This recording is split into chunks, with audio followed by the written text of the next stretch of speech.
Hello everyone, আসসালামু আলাইকুম।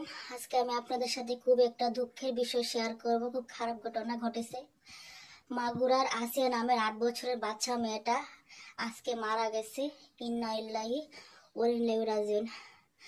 আমি কালকে আমি বলছিলাম একটা ভিডিও বানিয়ে যে মেয়েটা বেঁচে আছে, আমি দেখছিলাম নিউজে।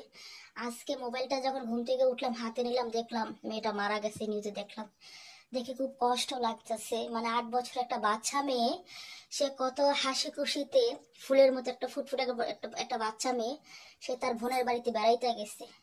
বোনের বাড়িতে বেড়াইতে যায় সে তার বোনের শ্বশুরা লালসার শিকার হয়, ধর্ষণের শিকার হয়। শুধু তাকে ধর্ষণ করা হয় নাই, তাকে বেলির দিয়ে গলা কাটা হয়েছে, তাকে ফাঁস দিয়ে মারতেও চাইছে।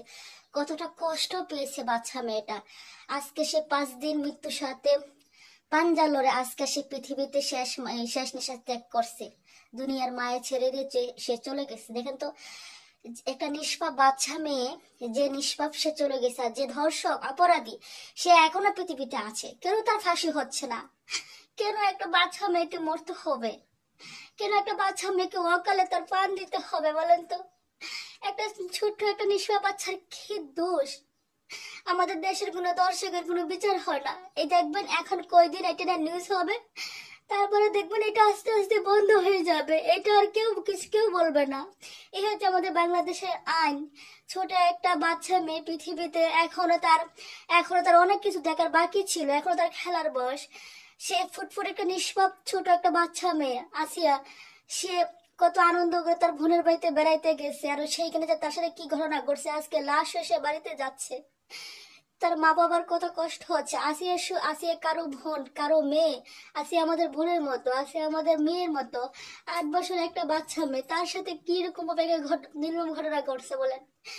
আমাদের বাংলাদেশে যদি ধর্ষকের আইন হতো, তাহলে আজকে এতগুলা নারী মেয়ে বলে কেউ দর্শিত হতো, কিন্তু বাংলাদেশে এটা হয় না। এখন দেখবেন কয়দিন এটা নিয়ে মানুষ নিউজ চ্যানেল করবে ভিউ বাড়ানোর জন্য, পরে দেখবেন এটা আস্তে আস্তে বন্ধ হয়ে যাবে, কোনো বিচার হবে না। দেখবেন একটা বাচ্চা মেয়ে কতটা কষ্টে সে মারা গেছে। আমার দেখে না আমার খুব খারাপ লাগতেছিল। একটা ফুটফুট একটা ফুলের মতো একটা মেয়ে, সে এখনো পৃথিবীতে অনেক কিছু দেখার ছিল। কি করে একটা অমানুষ জানোয়ার হলে মানুষ বাচ্চার দিকে তাকায়? আমি বুঝি না। আজকাল সব বেশিরভাগ শুধু নিউজ শুধু দেখবেন ছোট ছোট বাচ্চারা দর্শিত হচ্ছে। কেন হচ্ছে? বাচ্চাদের মধ্যে কি পাইছে অমানুষগুলা? ওদেরকে প্রত্যেকের ফাঁসি দিতে হবে, প্রত্যেকের বিচার করতে হবে। আসিয়ার জন্য সবাই দোয়া করবেন, ওর মাগফিরাতের কামনা করবো, ওকে যাতে আল্লাহ যাতে জান্নাতবাসী নসিব দান করে। আমার শুনে খুব কষ্ট লাগতেছে। এটা কেমন বিচার, কেমন নির্মম ঘটনা! মেয়েটার কি অবস্থা, বাচ্চা মেয়েটা কতটা কষ্ট পাইছে সে, কতটা কতটা যন্ত্রণা পেয়ে সে আজকে মারা গেছে। তার ফ্যামিলির জন্য কতটা কষ্ট। রোজা রমজান মাস, আল্লাহ যাতে তাকে নসিব দান করে, যে বেঁচতে পাঠায়। আপনারা সবাই তার জন্য দোয়া করবেন। আমি আর কিছু বলতে পারতেছি না। ভালো থাকবেন।